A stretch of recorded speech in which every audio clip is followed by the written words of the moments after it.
right, welcome back to the next segment here. And I just got done cultivating, doing my first pass. I'm going to do another pass here in a little bit, but I wanted to explain a couple of things that I did to my plot here. You'll notice that after you cultivate, you're going to have a lot of soil. And the reason why is because you've introduced a lot of air. You crumbled it up and you've introduced some air, so it is fluffed up. And you're going, oh my God, I have too much soil. No, you don't. This soil is going to compact its way back down because, number one, I figured out that this is not really good soil. I didn't have any worms and stuff under there except for actually the first maybe quarter inch of what I had covered in the with the tarps and stuff that I had over it. And as I went down there, what I found out was there was no real action going on under there. So we're going to have to repair this soil. Even though we're going to garden on top of this, we will be using just two amendments to this. I'm going to be using Happy Frog, actually Fox Farm Happy Frog planter mix.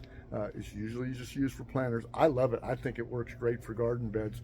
So I'm going to be using one package of that. It's like 27 bucks. It's expensive stuff, but believe me, it is worth it. It's got everything you need in there to keep your boxes happy. I'm also going to be using some chicken manure, and I'll be putting that on top of there and mixing that in with the cultivator one last time. And then when we come back, I will show you exactly how I'm going to do to close this thing up to make it plantable within the next couple of weeks.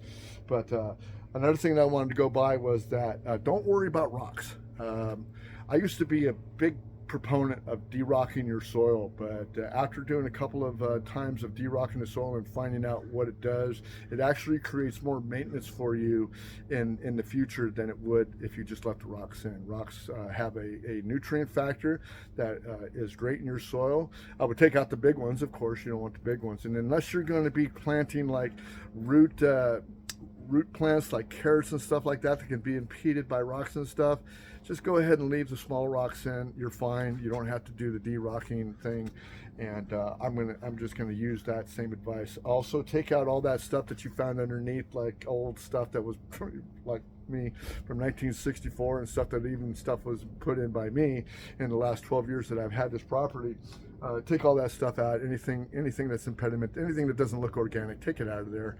And then, of course, if you come across some roots, make sure that you figure out whether you're going to damage the plant that's next to it if you've damaged the root or you want to cut that root out.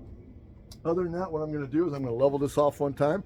I'm going to put my amendments in it. I'm going to cultivate it down one more time, and then we'll be back for the next section.